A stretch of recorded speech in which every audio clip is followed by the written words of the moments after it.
when we imagine, and this is the purpose of our conversation, when we imagine just think about it as a white sheet of paper and you're drawing something on it, you're trying to build something.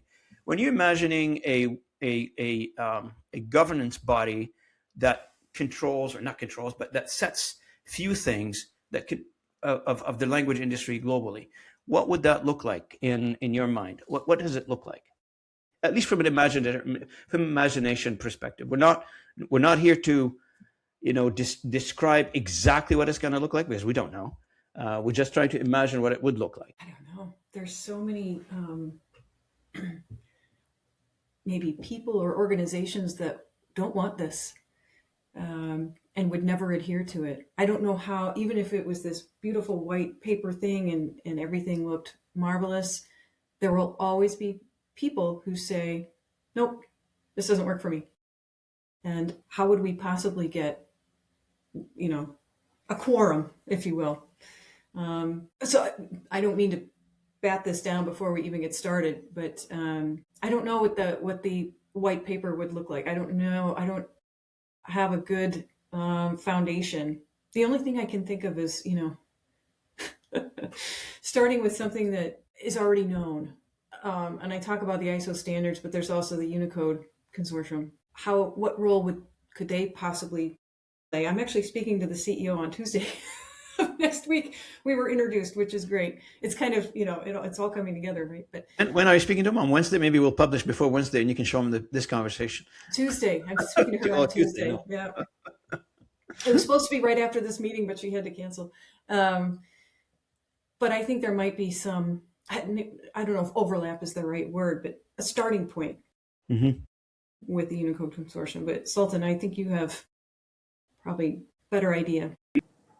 Thanks, Gary. I agree with you. Yes, it's almost impossible to whiteboard this because the interests are so varied, and because of the global nature of this industry, everybody has very different expectations and wants. But you can define a common denominator.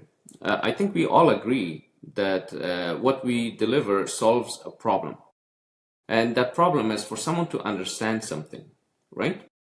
Now, if I were to define an industry, and this is again my personal view of things, I would actually center this industry around the person reading that document, that page.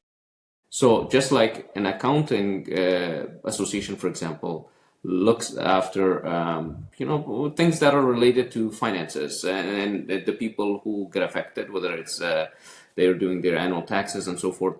Or if you're looking at associations related to healthcare, for example, patient is what they're focusing on, right? In our industry, we need to do that and move away from focusing on our own interests.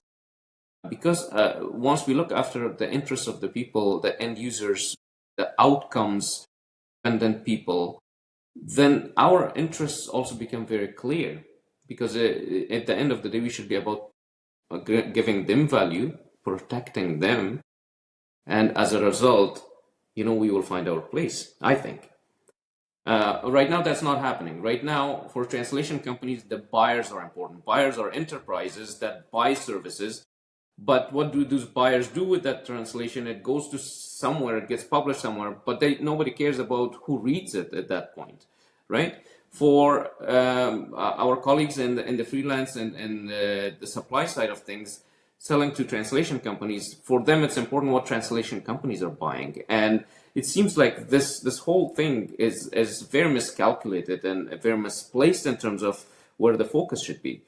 But if we start working backwards from the end user's point of view, then I think all of us will find our place. And regardless of where we are in the world, we will all agree on how we should look after those people who, at the end of the day, read the words that we type.